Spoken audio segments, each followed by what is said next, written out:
Fala pessoal, tudo bem? Aqui é a Ana Bárbara, eu sou advogada de imigração aqui nos Estados Unidos e hoje eu vou dar um passo atrás dos meus últimos vídeos e começar ali com o primeiro passo a ser dado para quem almeja imigrar para os Estados Unidos. E o primeiro passo é o quê? Entender qual será a estratégia para o seu caso. A título de curiosidade, são mais de 100 tipos de vistos que o governo americano traz. E aí nós temos que entender o quê? As especificidades, para ver qual dessas estratégias funciona para você. Alguns conceitos básicos. Tem duas grandes vias de vir para os Estados Unidos, ou vistos temporários ou vistos permanentes. O visto permanente é o que leva ao Green Card. O que é o Green Card? O Green Card ele é a residência permanente nos Estados Unidos. Via de regra, o Green Card ele é válido por 10 anos, pode ser renovado incontáveis vezes enquanto a pessoa se mantém uma residente nos Estados Unidos. E, via de regra, também a pessoa pode estar requisitando uma nacionalização, ou seja, cidadania americana, após 5 anos de Green Card. Há exceções à regra, mas essa aí é a regra geral. E aí nós temos as vias temporárias. As vias temporárias são o quê? São vias que você tem uma condição antes, uma condição a ser cumprida para que você se mantenha nos Estados Unidos. Alguns exemplos, um visto de turista, ele é um visto condicional, ele é um visto temporário. Você está aqui nos Estados Unidos condicionado à atividade de turismo. Mesma coisa ali no visto de estudante, você está condicionado àquele estudo. Um visto de trabalho, alguns vistos de trabalho, por exemplo, o H1B, ou o próprio visto P para atletas, vocês ficam nos Estados Unidos condicionado que é aquela determinada competição, no caso do visto P, e no caso do H1B, aquele determinado trabalho, juntamente com aquele determinado trabalhador. Os vistos L é a mesma coisa, e enfim, esses são os conceitos básicos. E qual que é a regra?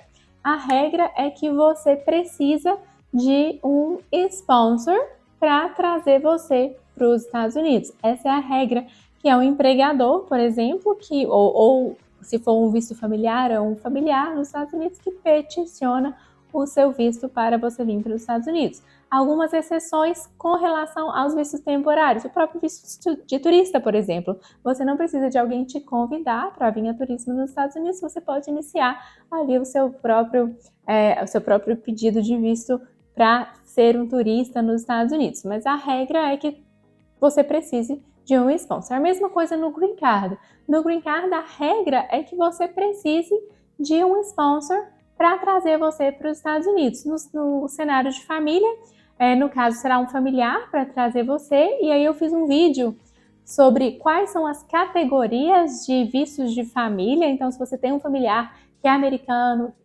ou residente, dê uma assistida naquele vídeo para ver se você se enquadraria ali com alguma daquelas categorias. Ou, se não, ali por família, temos os Employment Base, que são as categorias EB. E aí tem-se o EB1, subcategorias, EB2, subcategorias, EB3, mesma coisa, EB4 e o EB5. Destes, a maior parte precisa-se desse sponsor, desse empregador para iniciar a petição.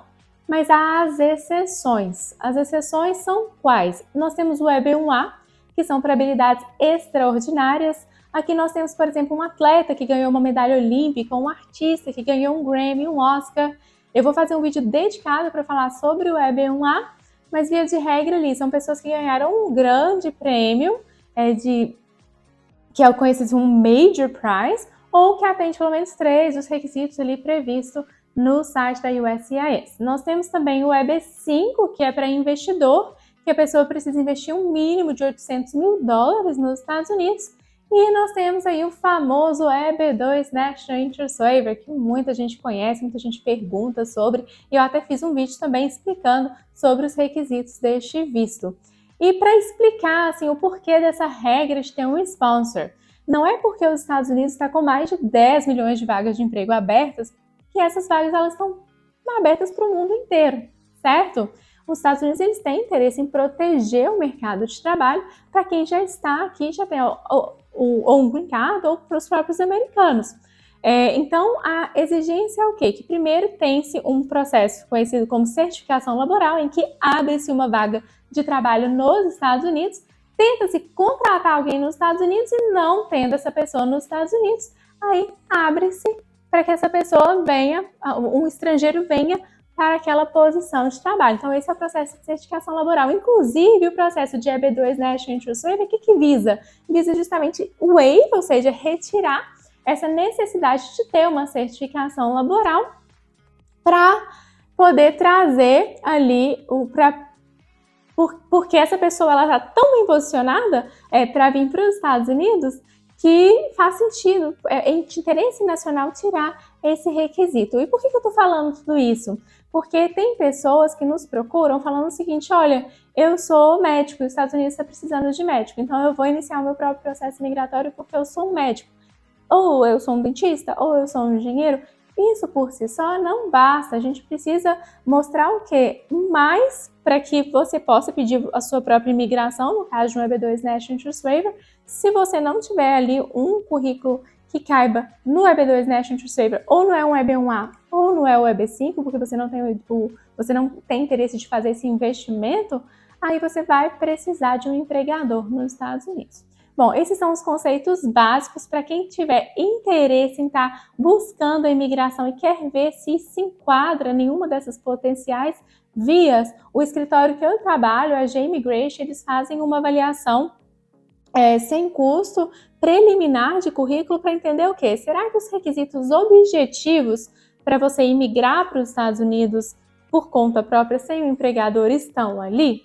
Se estiverem, vocês vão para uma consulta com alguém do meu time. Se não tiverem, aí eles te retornam falando, olha, no seu caso de fato, você vai precisar de um sponsor, porque não estão ali, os requisitos não estão ali no seu currículo.